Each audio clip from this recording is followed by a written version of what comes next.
আমরা যখন আমাদের ফ্যামিলি নিয়ে গল্প করি সবাই দেখবেন একটা কমন কথা সবসময় বেশি বলে, আম্মা রুমে এসে ফ্যান অফ করে দিয়ে চলে যায়, এটা বলে। কিন্তু আব্বা যে এসে ফ্যানের স্পিড কমাই দিয়ে চলে যায়, এটা কেউ বলে না। আমাদের ফ্যামিলিতে যত ঝগড়া বাঁধে তার সব থেকে বেশি ঝগড়া বাঁধে কোথাও বেড়াতে যাওয়ার আগে।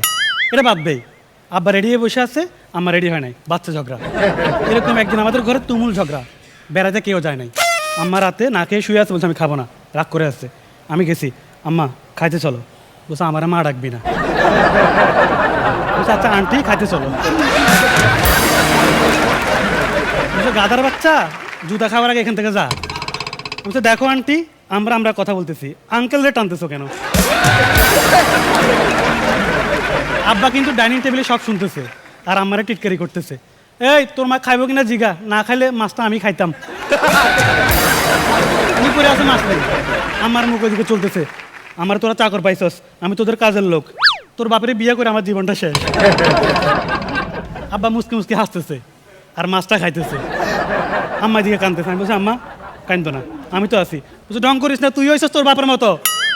আমি বলছি কই আম্মা, না আমি তো তোমার সামনে মিউ মিউ করি না।